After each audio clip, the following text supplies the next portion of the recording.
Yeah, I've been thinking cause I've been drinking. I ain't been sleeping but I've been dreaming. Money, drugs, peace, that's all I've been seeking. She said she in love, I told her she's tweaking. I've been thinking cause I've been drinking. I ain't been sleeping but I've been dreaming. Money, drugs, peace, that's all I've been seeking. She said she in love, I told her she's tweaking. I left shawty so flabbergasted. She shocked by the way me and my mans live. All these niggas do is type up captions. Good morning, you beautiful, beautiful people. It is November 15th, officially week 11 of the NFL season. Welcome to Talkin Shop. As always, it's your hosts, King Nick, it's Terry, it's Nick B, and accompanied by the man, the myth, the legend, the one and only Troy Boy 26. How we doing, Troy? We're good. We're living. We're getting through. We are. It was actually kind of funny because I was just talking to my girlfriend about the year so far, and just kind of like how things are kind of moving, if that makes sense. And she was like, dude, the year's flying by. Like, why is the fall the best time of the year? Like, why does it feel like this is just going so quick? And I was like, I don't know. It's like kind of crazy, you know? Like, I don't know why that's like, it's doing this. And then I was like, wait a minute, you're bitching about fall. Football season's almost fucking over. Like, yeah, what are we? Are we a week week 11? past halfway? 2 weeks past. Are we? Yeah, man. It's kind of fucking scary, bro. Takes forever to get there, and then it just zooms on by. Well, that's the thing, right? So they always say, like, time always flies when you're having fun. Or when your football team just seems to be fucking not knowing what the fuck's going on. So. Yeah. I will say, I feel like after college, though, the years did go by quicker. Yes. And having a kid, I feel like the year has gone by even quicker now. It's wild, like how quickly. Like I thought, like damn, like out of college, looking for jobs and shit, year in and year out, like this shit's flying by. And then now with a kid, I feel like it's like twice as fast. It's crazy. I don't understand how that shit works. No, I absolutely agree. I think it's because it's like once you start to put more responsibility into like the limelight or whatever, like kind of think about like longer term things, like life just goes, oh shit, bro, my fault. I forgot we actually used to like slow down and enjoy this shit.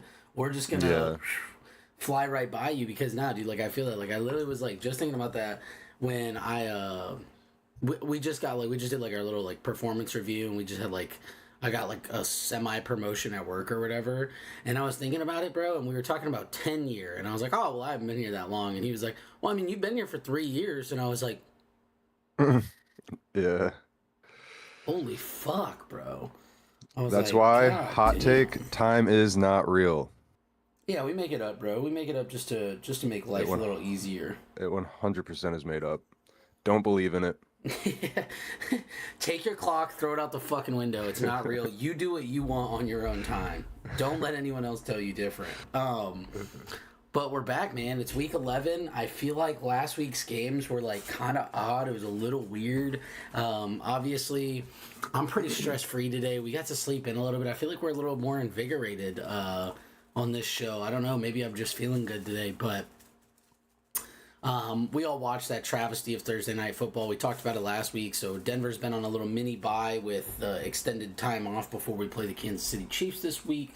So on that note, I won't dive too deep into my games recap. But Troy, I know you had a pretty tough weekend. So I will go ahead and let you start off. And while you do that, I'm going to go grab something that I forgot to grab real quick. So. Starting off,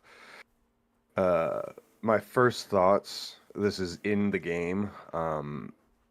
after that Bishop pick, I was like, oh shit, all right, this is prime Tua, and the Bills are about to fucking roll the Dolphins, and I was obviously sorely mistaken. Offense couldn't do anything, and it just showed they can't do anything if James Cook isn't running for over 100 yards. I mean, if he's not able to do anything, I mean, the whole offense just breaks down. The passing game is just not there. Receivers can't get open, or they're banking on the passes behind the line of scrimmage. I just don't understand it. It's like it doesn't matter what down either. I mean, it can be first, second, third, fourth. I don't fucking get it. Allen, if he's looking upfield, has to force it most of the time because no one can fucking get any separation. And you also see him trying to figure out if somebody's open or trying to give them time to get open. I mean, he's running for 10 fucking minutes after the snap. It's ridiculous. And I think that, can kind of point to some of the turnovers that we've seen this season, especially. They brought on Coleman to basically moss people. That's literally how they made it seem. The reason behind them drafting him was basically to moss people. He's just not fucking doing it. So I really don't, and I've like kind of taken like a deep dive into like Bill's talking heads kind of thing. Yeah, like beat reporters, like in the city. Yeah. And a lot of them have come to the same like conclusion or consensus that like they don't think it's Coleman's fault necessarily. Like, yeah, I mean, your route tree fucking is ass. He literally can't do anything. But they like he never showed anything more than what we're seeing in college. And for some reason Joe Brady is just like, nope, you are going to be, just the X receiver or whatever, and that's it. And I'm not gonna, try and switch things up because they're obviously not fucking working. But let's just keep doing what we're doing. Run down the fucking sideline and see what happens. It's just ridiculous. Defense, again, can't stop the fucking run. I mean, I don't know how many fucking seasons that we're gonna have to deal with. I want to say this is 3 or 4 seasons now. Same fucking issue. Teams just, I mean, there's been seasons where we've been so fucking good. I mean, we're like the best offense in the league scoring wise, and then we play these shitty fucking teams like we played the Colts. I think Jonathan Taylor dropped like 5 fucking touchdowns on us. It's like, what else needs to fucking happen before the GM or coach does anything? It's absurd. Waddle had his way with us. Fuck you, Harrison. I'm over it. The honey. No, I'm just kidding.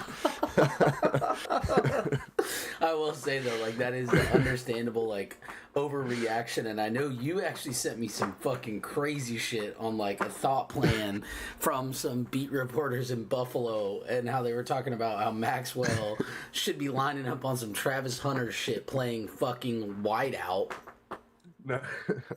I mean, it's unlucky. It happens. I think it really like it. I shouldn't say pissed me off. It like hurt me, I guess, more because it was Tua dropping a fucking dot on Waddle. Honestly, I think if it was anything else, I would have been like, oh, that fucking sucks, but it happens. But I also think after the game, I also think real quick before you kind of continue on, like I do think there are some like positives here for at least your team with the defense, right? And like what I mean by that is like you gotta remember your fucking defense is just absolutely shredded. Like you guys don't, like you're down to like the last little bits of kind of what you guys have. And I think Maxwell Harrison coming off this injury so late into the season and immediately being like I mean, I'm sure the DC pretty much walked up to him and was like, hey man, I'm sorry, you have to fucking ball. You cannot fuck up at all moving forward, which is like, I mean, Well, and like, I mean, he's got 2 picks in 2 games, so. well, and that's what I was gonna say, bro. First game he comes in and catches a pick. I remember I texted you and you were like, "Yeah, Maxwell got that," and I was like, "Oh shit!" But I remember I told you, and I know you didn't see a lot of it, but I remember when I was doing my big mock draft thing with a couple buddies of mine, like I was looking at corners because I was super intrigued to see. I mean, I feel like recently there's been a better corner class coming out than any wide receivers, which is actually shocking to say, because corners obviously way fucking harder to play than wide out. And Maxwell was like top 2, and like I was shocked to see him fall that far. I did have Jade Barron ahead of him, and then I also was teetering on moving Maxwell and Will Johnson in the same spot, but I would say that they've both been super productive all year. So I do think there's some lights at the end of the tunnel for your defense, but at the same time, it's like your defense can only do so much.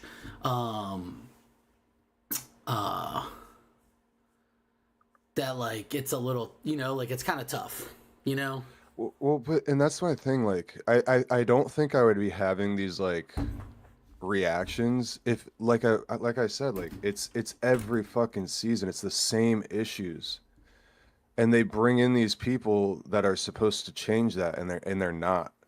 Like stopping the run. Why are so many? I mean, that's the third or fourth game that the running back has run well over 100 yards on us. Yeah. You know what I'm saying? Like Yeah. it's just getting old, and I mean, especially playing in Buffalo, like you need a run stopping defense because I think every year there's at least one game where weather is a factor, where it's either just pissing fucking rain, it's snowing, and there's a foot of fucking snow, so no one can like actually run. I mean, look at the Patriots game, what, 2 years ago? Mac Jones only threw it 2 fucking times that game. Literally, Yeah. I think it was 2 times, and they just ran the ball, ran the ball, ran the ball, ran the ball, and the Patriots won. I mean, they won. It was like 14-7. I don't even think it was actually 14. It was a very low scoring game because I mean you couldn't do anything. The ball, if the ball was in the air, it was getting blown 10 yards the other way. Yeah. It's just the same issues continuously happen, that they're acting like, oh, we're trying to fix these, fix these, but they're just not. Well, I also think like now, and like this is a tough situation to kind of be in for your guys' team, where it's like it's almost like the opposite of the Chiefs every year, where it's like you guys start the season so healthy and look so good, and then it's like it's almost like as you guys progress, you guys get so much less healthy, and it's like, oh, the Chiefs are getting everyone back. Oh well, the Bills Yeah. just lost the 6th starter on defense. Now they have 4 people left. It's like, what are you Yeah. supposed to do? No, yeah, and that, I mean, that is really fucking crushing us. And I think that's why a lot of people were like, oh, if Bean doesn't go after a receiver, he'll definitely go after like a DT or something. And then the fact that like just nothing was done, I think that was kind of like people were like, I mean, are you just, is that you saying that you're throwing in the towel? Like, are we just not going to try this year now? That, or I'm curious to see if it's like one of those situations where they're like, hey, like we think we can just still go win or whatever. Like, No, they do. They do. They think that, and they've talked about that, and I just don't understand it. Because I mean, I'll get to my next point. Because after the game, it was released that the Bills offered a 2027 first rounder for oh Waddle, yeah, I remember but the that. Dolphins wanted one for this year. I they I mean, multiple people have come on, these the pressers. I mean, kind of admitting, yeah, the passing game fucking sucks. We don't know what's going on. It can't get started. And then you're trying to make a move, but then you're not willing to like really make the move. Like, what the fuck is the difference of a first round this year and a first round next year? Especially when, it's supposed to be like, this is supposed to be the time, we have this generational quarterback, and we've got this and we've got that. But then you're just gonna, kind of be like, well, they wouldn't take it for next year, whatever. And I mean, our number one picks haven't always been the best. So Well, I also think though it's like I think it's more of like the principle, right? Because like the value within a next year's first round pick and a 2 years from now first round pick is pretty massive.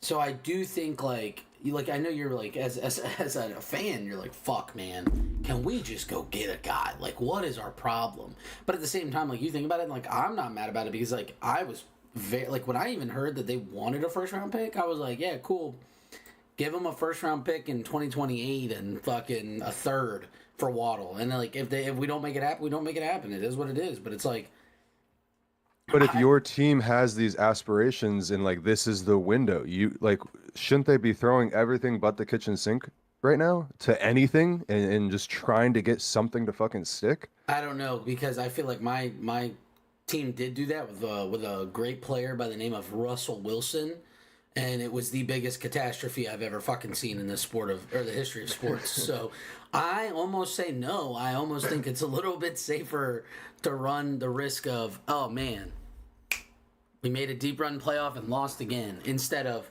fuck, we didn't even make the playoffs and we're out 98 million in dead cap next year. All right, So fair. I think, but I do understand what you mean though, because I do agree. I think like you guys have like 2 more years left, if not this year and next year, and I mean like you know it's coming to an end here. Like people are going to start leaving. I mean you already seen it obviously with like certain people leaving and everything. And I did hear that supposedly y'all were going to go back and go get like Von Miller or some shit, and I'm like, bro, like. Well, and that's the thing, like they make like I mean like the Vaughn trade in the moment I was like, "Oh, hell yeah." But then like it's also like you're paying a almost like 40-year-old how much money? And like it hurt our cap space so fucking much like and like it's just like why aren't you going after like these young guys like where, you know, you can have them for a couple more years. I mean, like, I don't know. And that's why, like, I liked Waddle. What is he, like 25 or something like that? Like, No, he's got to be older than that. no. Is he really? Yeah, I'm pretty sure, bro. Or just like, then if I mean, Oh, no, you're right. He's 26. Okay. I didn't realize he was that young. like, I don't know. I just like, they have to do something. They have to, like, no more, like, you know, if we're going to be focusing on drafting these players, then it can't be, you know, this guy has a lot of potential. Like, no, like, we need to get people who you can put in a game right this fucking second and they're going to pop off. Yeah. Like, they're going to do their thing. But I going off of that, I really think there needs to be a new coaching staff. I really do. Yeah, I do think that Sean McDermott's had his run. I think it's a little tough to really give him a lot more slack here as you go through the year. But I don't know. Yeah. I'm curious to see how you guys do, and obviously you guys still can finish up the season super strong and go to the playoffs and you know make a chance here. It's just all going to depend on how healthy your defense can stay and how much your offense can keep up with, you know, other teams that they play. Yeah. All right, so I know you were looking forward to this. I've been ranting for 20 minutes, so let me get to this. Yes. My comparison to Iron Man 2. Real quick, to preface, he said that this game... No, this season reminds gives him me of Iron Man 2 vibes. gives me Iron Man 2 vibes, and I'll explain. Like, do you know Iron Man 2 well or no? Real quick, hit me with a synopsis. What are we? This is after the Tony Stark was able to build this in a fucking cave. Now we're That was the first one. The Yeah. second one is, you know, he's got the Iron Man suit. He's kind of worked out all the kinks. He's been protecting the world. is this the electric guy? Yes. Okay. Yes. Yep. And the They're in Secretary of Monaco. Yeah. Yes, yeah. yes, Okay, yes. Okay. The Secretary of before he's in Monaco because he's dying. The Secretary of Defense calls him in for a like a court hearing, and he gets in there, and they're saying basically like, "Hey, you need to give us the Iron Man suit because all these other countries are going to have one soon. So then he hacks into their database or whatever and shows like North Korea, China, one of the US companies, and like some like other countries that are trying to build Iron Man suits, and they're all like failing miserably like in the videos that he's showing, like people are dying from like the malfunctions and shit. Yeah. And he's like, North Korea, China, these countries probably will have it in 10 years. Hammer Industries, who's the US guy, more like 20 years. And then the Monaco situation happens, and then the Secretary of Defense goes on the news and says he told us not to worry. It's going to be 20 years before anyone has this kind of technology, but we just saw it yesterday. Oh, hold on. I lost you. And I lost you on I the think that's what's happening. We've been running the AFC East for the past couple seasons. Oh, don't worry, we have Josh Allen. Everything's going to be fine. No matter who we have, around him, we're still going to win. We're still going to win the AFC East. We're always going to be making the playoffs, this and that. We're always going to be, in the Super Bowl talk. But now, I mean, the Patriots are in front of us. Yeah. They've made a huge fucking leap in just a single season. Yeah, with one. I mean, last season, they won 3 fucking games, 4 games. And now they're ahead of us by like 3 games. I mean, like, and I just feel like I feel like there should be some sort of scrambling, because like you can't let a team that was doing so fucking poorly, especially like you said with a new head coach. How is a team that was just falling apart get a new head coach and boom, they're off to the fucking races. They're Super Bowl favorites. I actually don't know what they are for favorite wise, but like, I mean, something we got. The Patriots. They're number 1 in the entire AFC right now. I mean, so like, what are we doing? Like, that's why, like, when the draft or the trade deadline ends and no moves were made, but we tried to make moves, and I can't force people to give me players. Like, dude, like I said, like, you at some point you got to start throwing everything but the kitchen sink, because like, I mean, people, they've caught up. Like at one point it was just the Chiefs that we had to worry about. We've got to worry about a lot of fucking teams at this point now, and it's like, I don't know. But that is my rant. No, I think that's actually really good. Like, I think that's a really interesting way to put it, especially in the idea that you mentioned for the Iron Man 2 situation. That's actually hilarious. But sorry, whoops. There we go. Sorry. Was trying to look something up on fucking Twitter to show as we move into the next segment here. And my Twitter was like tweaking. But you do your thing for a second. I'm gonna go grab Cove real quick. He's up. All right, you're good. I'm going to jump into the next section here. So sorry about the delay here, but I was trying to figure out why the fuck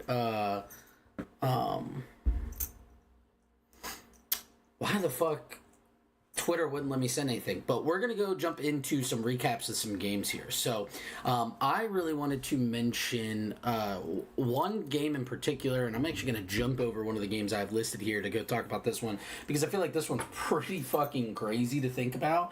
It's the Texans versus the Jags. Obviously, the Jags are in a part of the AFC that, like, they low-key have a chance to make a playoff run here if they do the right thing and win out, right? They also have the ability to absolutely murder themselves and ruin everything that they have going for them, and especially with, like, the whole BTJ thing, like, I think they're just fucking stupid and not utilizing him when he was almost a Rookie of the Year last year. He definitely was an Offensive Player of the Year candidate for sure, or Offensive Rookie of the Year candidate. But I wanted to talk about the Texas Jaguars because obviously Texans still do not have C.J. Stroud, so they do have the GOAT himself, Davis Mills, in at quarterback. And, like, to be fair, I mean, the first, 5 fucking 3/4 of the game, it was pretty much all Jacksonville Jaguars. They scored 10 in the first, 10 in the second, 9 in the third, making them 29-10 going into the fourth. And then the Houston fucking Texans wake up and Davis Mills go, bro, I could just throw this shit right to Nico Collins every fucking time and he's going to get the job done for me, in which he did. And they ended up scoring 26 unanswered points. The Jacksonville Jaguars offense looked fucking stinky in the fourth quarter, scoring 0 against a 26-point deficit to the Texans to end up losing 36-29. I mean, talk about a way to come back. Nico Collins had some insane catches. Davis Mills was diving in for fucking touchdowns. I mean, I'm not going to lie. I remember when Davis Mills first stepped in for the Texans, what was it, like a year or two ago at this point? I know it's probably been some time. He didn't look terrible. Obviously, was not good, but also like showed signs of him being able to run an offense within like an NFL scheme, at least as like a somewhat I know this term's way overused, but a game manager. And I feel like he was doing pretty well for what it was. And then this game came out, and I feel like he showed a little bit of more of like of the ability to go and win for himself, which I thought was really interesting. But I think this puts the Jacksonville Jaguars on fucking high notice. They dropped down to 5-4. Texans are 4-5. Obviously, they're all in the same division with the Colts, so that's a great look for the Colts that the Jacksonville Jaguars lost and the Texans won. But I do think if the Texans keep winning, Jacksonville keeps losing, and the Chiefs end up losing a couple more games, this could be a battle for that wild card spot to go to the team in the AFC, what is it, South, I guess? I'm trying to think of where the fuck these guys are at. Yeah, they're the AFC South, yeah. So I don't know. I think it's super interesting. I think that was a really, really fun game to watch, especially at the end of the game. I feel like a lot of games ended up like that. I know the Falcons-Colts was the same way. Me and Troy were talking about that. We'll get to that game in a little bit. But the other game that I really wanted to touch on is obviously we were just talking about the Patriots and how much they've shifted in 1 year, but it's the Patriots and Buccaneers. The Patriots and Bucs game was pretty good. I mean, it was a punt fest for about the first 2 quarters, and then it kind of heated up a little bit and became a little bit more fun.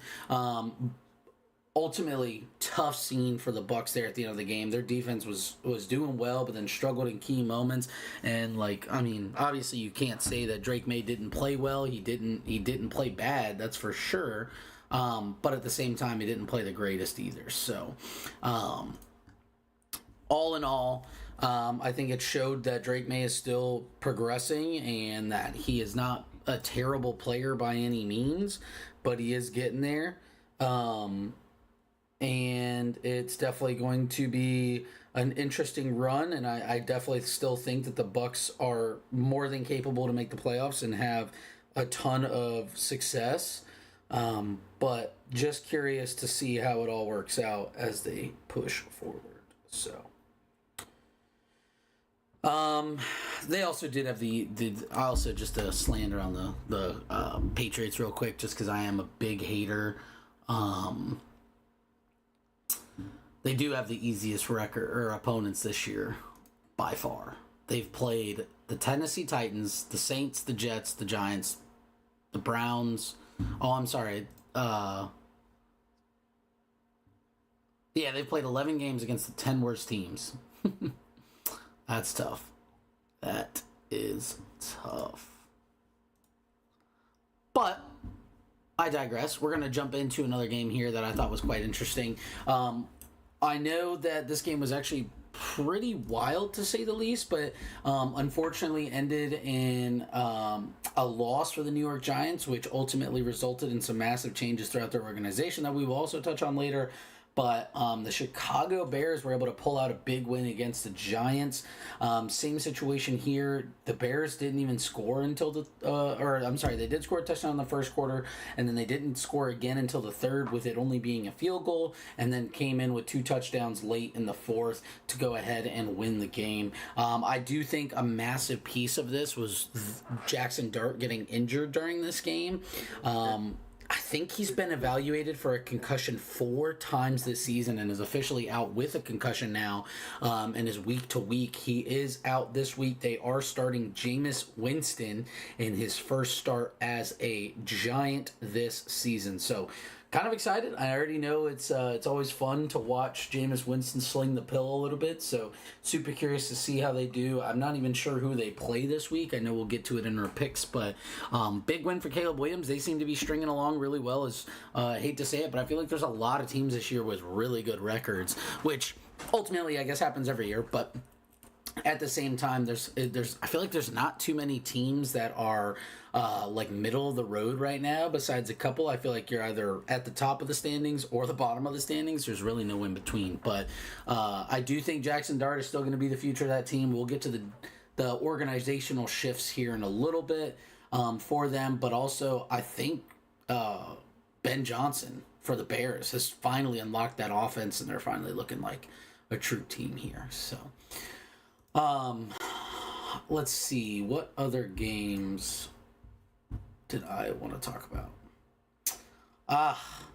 Unfortunately, we do have to talk about it. Mike, I'm sorry.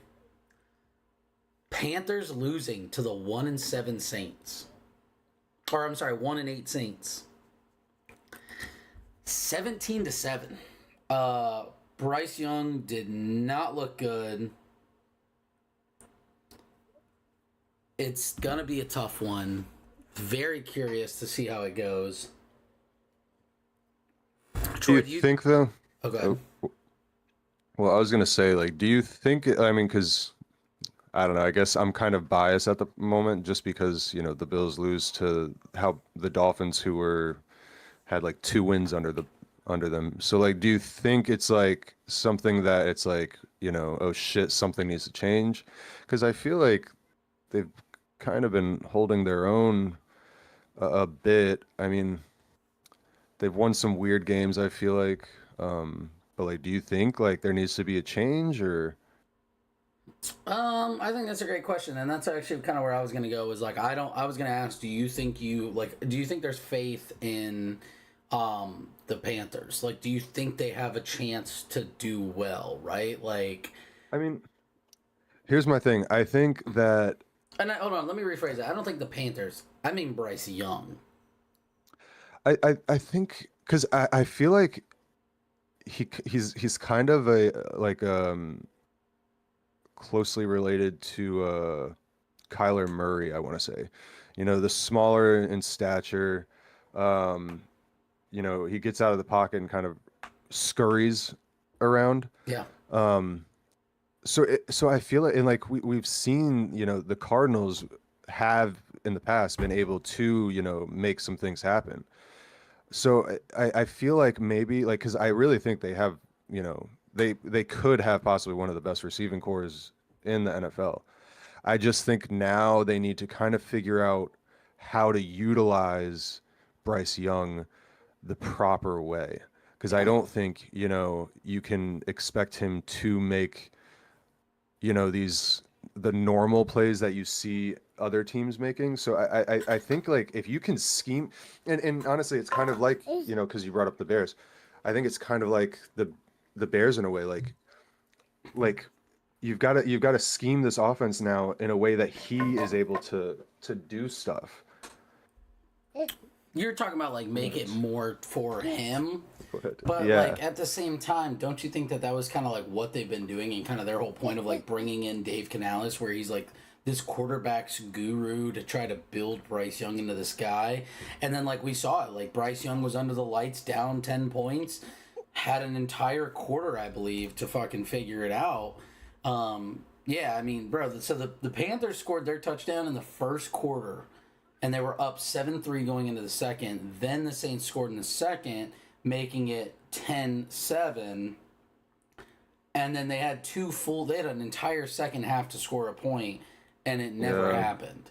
So it's like, hey, when the light's bright, when we need you the most, where are you? And I think that's like a tough part. Obviously, I think you have to let him develop. You still, like, bro, he's been in the league, what now? This is his third year? Like, I do think it's his tough. first season, he played a little bit and then got sat, and then he came back and he was really good. No, not his first season. He sucked his entire first season. Second season, he came back. They benched him again, and then he balled out. And that was last year. And then now we're on his third season, and he's fully starting and everything like that. But I mean, like, I agree. I mean, there's got to be something. Like, there's got to be something that gives, but I just don't understand how, what, when, where, and why. But I mean, a lot of people are talking about, like, because I mean, bro, that pick that he threw during this game, I mean, it was almost like an extended handout. Like, it was just so bad. So it's like, you're just like, what is, like, is he seeing ghosts? Like, is he fucking, I don't understand what's going on. Is he just trying to do too much with too little time? Like, I don't know. I'm very confused on the way that he does it, and I'm intrigued to see how they do it. And obviously, like, you figured out the way to beat the Panthers. Stop Rico Dowdle. Mm-hmm. If you can stop Rico Dowdle and force Bryce Young to try to go win that game, it's going to be a pretty easy fucking game for you, because Bryce Young seemed to fold. But I agree. I think that they could figure it out. They just need to kind of get the passing game going. Maybe instill some more confidence into Bryce Young, starting off with quick passes, maybe some slants over the center just to kind of open up the middle of the field, and then work that run game in, kind of get a little bit of a balanced offense. But maybe you start to try to lean on the pass more to free up the run game. But then again, like you said, he does kind of have that Kyler stature where it's kind of tough for him to make these insane plays over the center of the field. So yeah. I don't know. I think it's tough. I'm curious to see where they go, though. For standouts, I know me and you just talked about this a little bit, but JT, man, it's every week. It's every fucking week. He's filthy, bro. He scores another hat trick overseas in Germany at the 9 a.m. slot. And it's like, huh? It just doesn't even make sense as to what he's doing, bro. Like, what he's doing should not be legal. Like, that shit is crazy. They literally were getting blown out. Not really blown out, but you know what I mean. They were losing quite handedly to the Falcons overseas. And then they go, man, I can't believe we're about to lose this, bro. This sucks. And then Daniel Jones goes, hey, JT, you mind just toting this shit for me real quick? And he goes, I guess. And runs it in again. Like, I don't understand how he's not number 2 on the fucking MVP voting. No, I agree. And I think, I feel like it definitely, like, it sucks because, well, I guess I shouldn't say it sucks. For me, it sucks because I am an avid Daniel Jones hater. So I hate that he has him to kind of be able to be like, well, I can't fucking do anything, so let me just rely on this guy and he's going to pop the fuck off. But yeah, I mean, he's having an insane season. I can see them easily going far in the playoffs because of him. Yeah. But yeah, I mean, I don't know. It's just one of those things. Like it's kind of like, prime Derrick Henry. Like, how do you fucking stop that? You can't stop it. It's like a fucking train just full speed ahead. Well, he's also just he's just so good, man. It's like, it's not even like you could really count it. Like you're saying, like you can't stop it. Like, sure, bro, you could stack the box. He's so good at making a couple people miss that it's just absolutely insane. Like, I just think it's so tough for them to, like I just think it's so hard for any team or player to turn around and just go, yeah, I'm gonna go stop JT, bro. Like, I got this. Mm-hmm. Sure, pal. Sure. Like, good luck, man. Good luck. Yeah. But moving on. I'll talk about a little bit of college football. I really didn't watch any this past weekend. All I did see was all over Twitter was the whole Indiana versus Penn State in Pennsylvania. The Nittany Lions obviously firing their head coach, Drew Aller being out, their starting quarterback. Like, it's just their season's kind of just been a whole mess. And they still have a fucking damn good team, though. And then obviously I think it's like number 2 ranked Indiana going into Penn State, one of the toughest places to play. They go in there. They've never won a game in Penn. So it was actually kind of awesome to see. And I have a clip here. I'm not sure if you saw this on Twitter. This was one of the catches to win them the game in like the last 2 minutes, and it was a touchdown. Like, this shit is nuts. Let's see it. Bro's literally levitating, by the way. Oh, I did see this, yes. It was a crazy toe tap. And gets his fucking toe right in, and then boom, gets knocked out. Like, this is what you need sometimes when you're playing a team that is just absolutely insane, and they're just balling their fucking minds out. And you're like, we need a fucking break. We just need something to hit here so that way we have a good run and then go from there. And I think that was exactly what it was, and they ended up balling, so I was happy to see that. And plus, I really like their coach. Signetti is a fucking hilarious dude. He does talk a lot of shit, but truthfully, he does do a pretty damn good spot at backing it up, so I think that's pretty cool.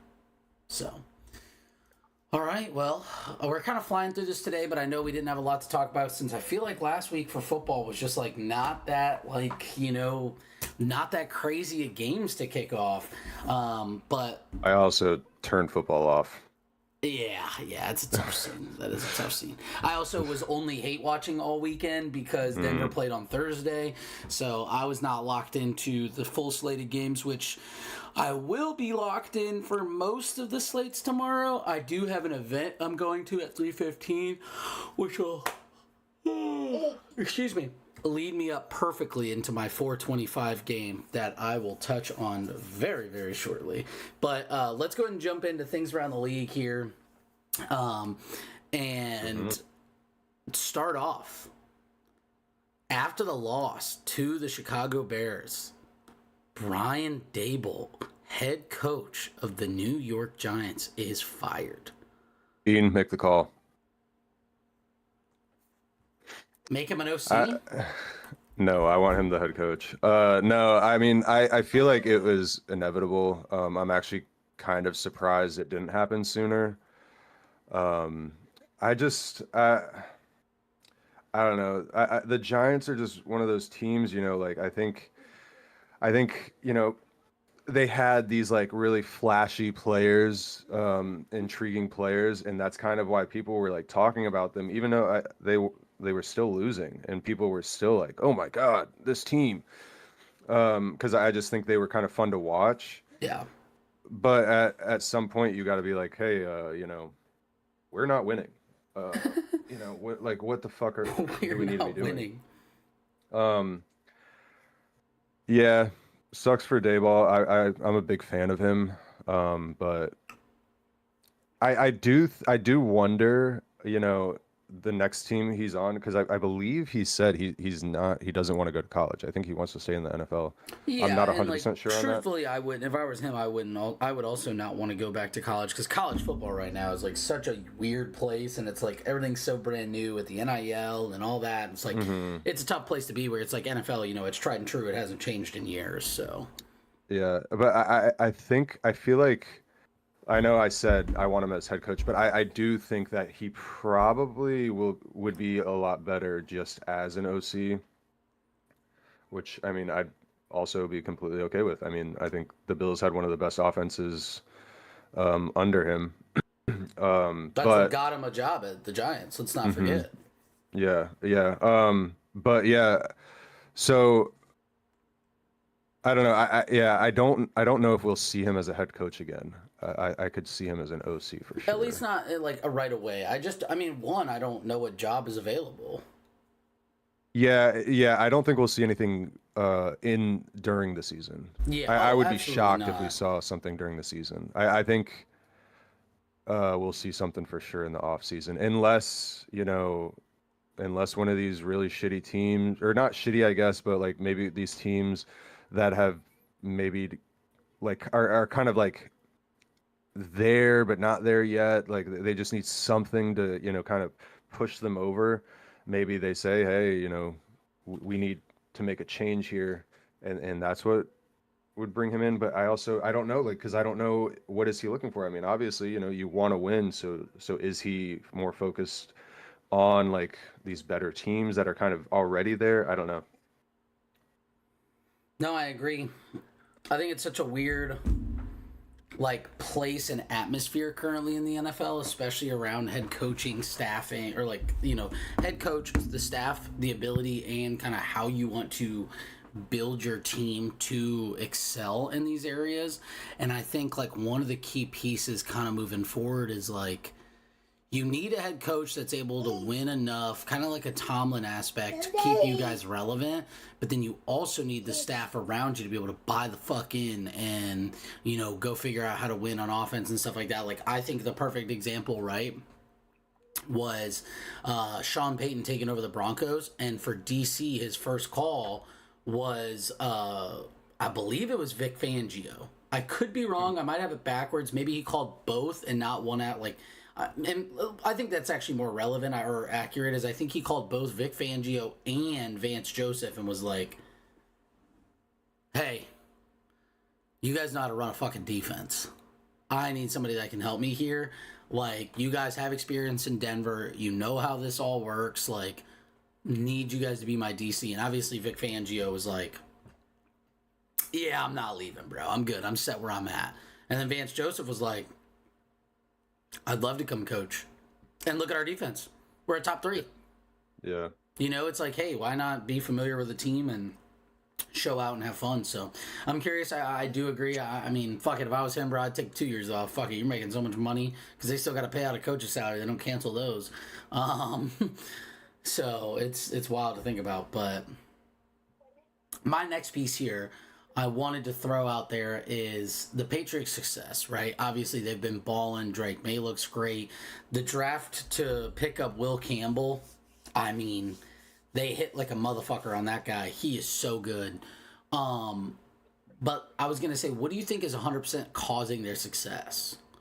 Like, what do you think is the main factor that is the ability for them to go out and win games? Do you think it's Drake May? Do you think the MVP talk is worthy? Do you think like all that? Or like what ultimately do you think is like the key to success for the Patriots right now? I mean, for one, I definitely think the MVP talk is worthy. I mean, I think, he's playing at an extremely high level. But I also, what I've seen is like, it just seems like Vrabel was able to go in there and make it, an organization that you want to be a part of. I mean, Diggs got a lot of hate, when he wanted to leave the Bills. And I think people forget, like, dude, he's a fucking motivator. I mean, and no, well, yes, Vrabel is, yes, but also like Diggs, and I think that's a big part of their success is that they have players that want to be there and want the success, so they're gonna, talk to their guys and say, hey, let's fucking do this. Yeah. And there's plenty of clips that you can find that I've seen on Twitter of Diggs, in the game saying, hey, like, let's go fucking win this thing. Let's do this. Let's, we've got this. And I think, those kind of vets that buy into your system and that are able to rally their team behind them and say, hey, like, we've got this, we've got the guys, like, I'm going to put it all out there. I need you guys to put it all out there, and they can go and do it. I think that's like a huge something that is game changer for sure. So I feel like, and I feel like that's the difference in some of these other teams where you might have seen flashes. Like, I feel like they should be good. Like, you remember that play that so-and-so made? Like, but I feel like when you don't have these players, backing them. Yeah, being a leader. Yeah, and I think that kind of, I think that is kind of like that push that some teams need, and the reason for team success, because you have these players and coaches that are going to say, hey, like I need to push my guys to get everything I can out of them, and I think he does really well with that. Yeah, I would say that they've definitely structured their team in a way, like especially ever since Vrabel stepping in, and I know I've talked about it a ton. Vrabel is just such a good coach, and I think that like he's always been a good coach. I just think he just didn't have the front office support in Tennessee that he definitely has in New England. With the aspect of him playing in New England, you know, like he definitely has the family ties there with Robert Kraft and everything like that. But yeah, I mean, I agree. I'm not saying that Drake May's a bad player at all. I do think that the hype is. I mean, like, people are doing tricks on it, bro. Like, I hate to say No, it, they 100% are. but it's like, at the same time, it's like, look at Jaden Daniels' season last year and Bo Nix's season last year, which they were true rookies. CJ Stroud. CJ Stroud. Like, all these players have had insane years like that, and they were never in MVP talks.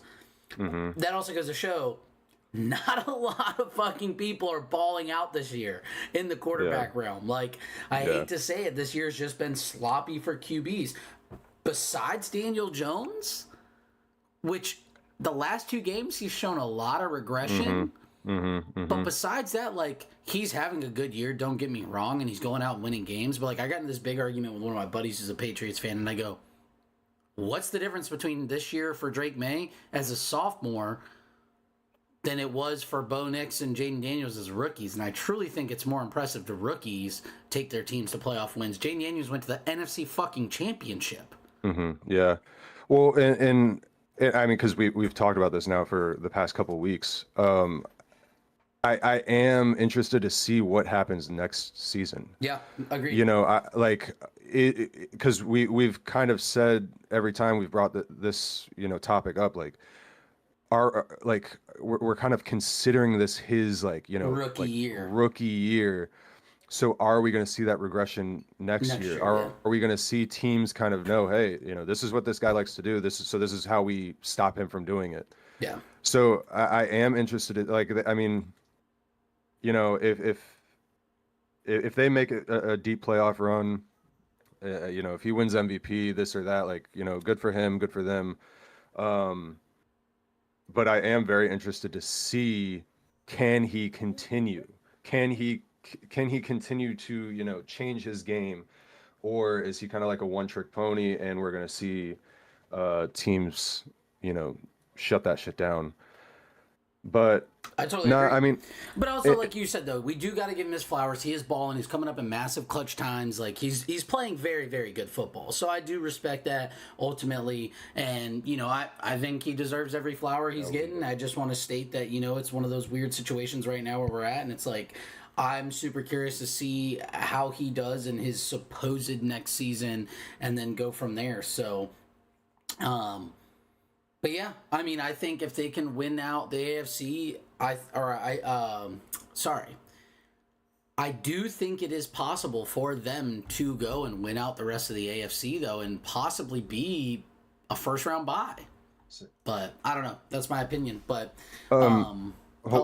I knew you wanted to say something. Yeah. So I feel like, and I've seen some other people bring it up as well. Like, I feel like it really does show, like, when you have, coaching that's able to scheme around the players that you have, it really does show. Because, I mean, look at, like, Diggs. When the Bills, part ways with Daboll, and you see the season that he had with Daboll and Josh Allen, and then you have Dorsey, and then you have Joe Brady. Under Joe Brady, Diggs had like the worst season of his career, and then he kind of started having a comeback a little bit with the Texans, tears his ACL or MCL or something like that. And I think a lot of people were kind of skeptical. Oh, he's an older receiver, coming off of that kind of injury as a receiver. Like, what are we going to see him do? I mean, dude is popping the fuck off. I mean, he's having 100-yard games like every other weekend, it seems. Oh, absolutely. And I really think that shows, like the proper. I mean, I guess I'm somewhat tying this back. I guess I'm kind of tying this back into the Bills a little bit because he did play for us and we saw what we saw, but it's like, when you know what you have and you're able to scheme around that, like, I mean, dude, and going back to Vrabel, I mean, look at the Titans. Yeah, when they went to when they went all the way to the AFC Championship game when they beat the fucking Ravens, and remember that team? Do you remember that team quite With well? fucking Tannehill. Ryan Tannehill is quarterback, and what did he do the year prior when he had Marcus Mariota, who was playing okay, but he was like, I need someone who's going to just be able to do a little bit more for us to win a couple more games. He goes, who's a good game manager I could go get? Because I got Derrick Henry, and I could just hand this fucking rock off to him, and we'll be fine. And I think that's like the difference of, good coaches who, can kind of like a Tomlin, he'll keep your team, around five or above 500, but are you doing anything in the playoffs? And I think, I think that's the difference maker. Like, let's get these pieces in here. Let's figure out what these pieces need to make a difference and scheme things that, help those guys out. Absolutely. And I feel like that's what the Patriots are doing so well with right now, and that's what some other teams like the Bills aren't doing well at, Yeah. But yeah. I totally agree. I think it's interesting. I think we'll see how they play out, and I think they could be a very, very big player in the playoffs if they can continue to win. So, to jump down though to my point here, I actually wanted to talk about how massive and important this Denver Broncos versus Chiefs game is. I think it is pretty crazy to think that this game for the Broncos and Chiefs is damn near a playoff game. Like, the Denver Broncos have the ability to set the Chiefs back 4 games in the division, which will be a massive piece moving forward for the Denver Broncos and ultimately the Chiefs. So obvious, like starting at 4:25 on Sunday. It's going to be a hell of a game. There are some pretty key injuries coming out from the Denver Broncos side. We do have starting linebacker Alex Singleton out, depth edge Jonah Ellis out. We also will be missing J.K. Dobbins as our lead running back. He is out this week with the leg injury from the hip drop tackle against the Raiders that he obtained. So, and then we also have one other player out, but we also picked up in waivers this week Lil Jordan Humphreys from the Giants. They cut him, and so we picked him back up, and obviously Lil Jordan Humphreys been with the Broncos for a long time, very solid player, cannot be mad about who he is, how he plays, or anything like that, but interesting to see that we brought him back. But I really wanted to talk about the guy who has kind of been the Joker. I know we brought in Evan Ingram as our Joker. Like Sean Payton talked about it. We signed him, and I feel like he's been doing well for Denver, but not really popping off in the way he needs. But I want to talk about the true Joker, which is R.J. Harvey, who's going to be getting the majority of touches. And I wanted to just in fashion show off this insanely sick edit of R.J. Harvey when he scored, I believe, his first rushing touchdown in the NFL. There goes Harvey. Harvey's got first down. Harvey's looking for the end zone. Harvey takes it home. It is so fucking clean. Whoever made that shit, get him a promotion. I also wanted to show that I just got an RJ Harvey auto card. Ooh. And it's actually so sick. I got it for really cheap. I was bidding on eBay for it, and I got it, and I'm so pumped. I'm gonna see if it's a good enough quality to get it graded, and I'm gonna slab it out, and I think it'll be sick. But I really think that he could be the ultimate game changer for us this weekend. I also think, as I've mentioned a billion times before, our offense has to fucking come to play in every quarter of the game. Mm-hmm. If we don't, and our defense is not able to get pressure on Patrick Mahomes, it's going to be a long game. So well, and I think that's kind of what we've talked about, like texted about in multiple weeks now. Like, yep. Hey, like, yeah, you guys can do it, but it's got to be all 4 quarters, because we've seen them not show up for the first 2 or 3, and then make a comeback. Like, yeah, that's nice, but like we're getting down to the wire at this point. you know, and you got to put a full game together on all sides of the ball. And I mean, yeah, I feel like the Broncos, if they do that, if they show up from start to finish, oh yeah, I mean that's a win for sure, Yeah, I totally 100%. agree, and I think our defense obviously has to be there too. Also, forgot to mention Pat Surtain's still out. He's out 4 to 6 weeks from the pec injury. But it's like a lot of people are like, "Oh, that's such a massive loss." It is. It absolutely is. It does. It's definitely not like something you want to just lose and have out, obviously. But at the same time, like, bro, I know Riley Moss gets so much hate, but like Riley is a fucking dog. Jaquan McMillan, dog. Chris Abrams-Drain, our third, which I could see them kind of trying to abuse a little bit. That's going to be a tough part there. But he's not bad. He's pretty good. And then we have Jahdae Barron, which I'm really hoping we throw Jahdae Barron on either Travis Kelce or we shadow Brandon Jones or Talanoa Hufanga over to Kelce, because I think we could lock him up if we need to. But also, we need to get pressure on Patrick Mahomes. We watched the Bills do it. The Bills showed on national TV, this is how you beat the fucking Chiefs. They can't handle the pressure. Their O-line is beaten, battered. You have to fucking bring the heat. So, super curious to see how this game plays out. I might be driving home from an event at this time. I will have it. Be careful if you're on the road. I may be pissed if we start losing. So, just throwing that out there. But super pumped. Can't wait for the game. I think it's going to be such a fun game to watch and everything like that. But besides that, I think that's all we got besides some picks this week, right? Yeah. Alrighty. Let me pull up the picks here. Obviously, we watched the dog shit Jets-Patriots game this past Thursday. That shit was ass.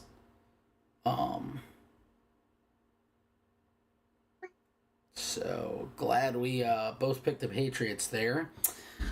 Moving over to... Oh, wow, we do have another morning game, huh? Jesus, this is the Mexico Spain. City. Oh, it's Spain. No, Barcelona. Spain, yeah. Commanders Dolphins. That game's gonna be stinky. Is Jaden Daniels back? I forget. I don't or think no? so. I don't think so. Damn. Give me the Commanders. Yeah, I'm gonna still go Commanders. Packers Giants. I'm going Packers. I know Jameis Winston's in, but Yeah, I'm gonna go Packers as well. I just think that's a tough game. Texans Titans. I'm gonna go Texans here. I'm gonna go Texans as well. Panthers Falcons. See, this is one of those weird games. The last time the Panthers blew the Falcons out. Yeah, and then the Falcons went and beat y'all. Yeah. Yeah, but I am going to say the Panthers, actually. I'm gonna go Falcons, so I like that. Bears Vikings. Bears, I'm not Give me the Bears. pulling for fucking 9. Are you kidding me? Yeah, he looked rough last game. Chargers Jaguars. This would be a game that the Chargers lose, but give me the Chargers. Okay. Yeah, I'm gonna go Chargers. Bucks versus Bills. I think this will be a great game. I mean, I'm hoping the Bills can figure it out. Let me get Can you back up? give me They the are Bucks. out on Bucky Irving, so I think Still, that's a yeah, good but that's sign. fine. Rashard White, he's all right. Bengals Steelers. Give me Steelers. Steelers, yeah. Go for it. 49ers Cardinals. Ooh, give me the Cardinals.